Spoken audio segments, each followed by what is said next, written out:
as a child of the 70s, you were brought up with, in the playground, you were trading cards with your schoolmates for Star Wars and Star Trek and Yeah. Superman Which again, Star Wars was mentioned in in Bicycle Race.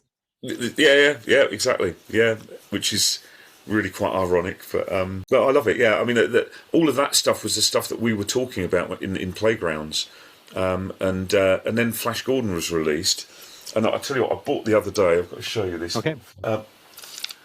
Don't know whether you remember these. They were Oh yeah, yeah. the Weetabix Flash Yes, Gordon. yes. And Wow. I remember getting my Weetabix and obviously looking at the images and going, "Wow, that looks cool." And we knew it was a new film. Yeah. And then when I heard the soundtrack, I was like, "Wow!" It wasn't like the John Williams score, Yes. the big.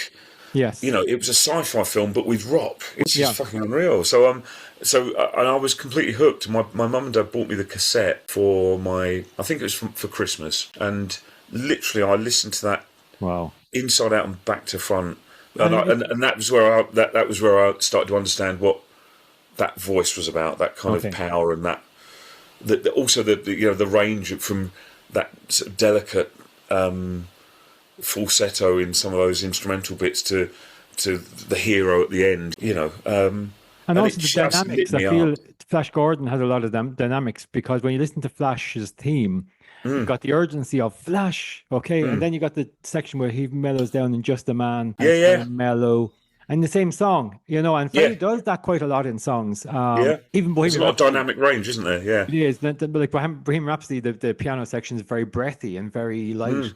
And then suddenly you have the operatic section, which is really high, and then the rock section is very throaty. So to sing a Freddie song, you need to have that dynamic range, Yeah, it's tough.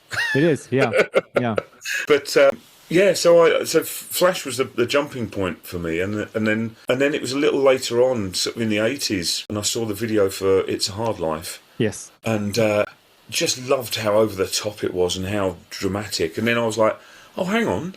It's the same band that did Flash. Yes. And then I started to understand, and then it was, for me, that was where all the pieces started to come together. Yeah. And then I was like, oh, they did Bicycle Race, and they did, oh, my word, this is, and that was me hooked then. I was done. Yeah. Then they released Kind of Magic, and I had that on cassette, and literally, it's probably the album I've listened to the most, because I grew up probably 3 years of constantly listening to it.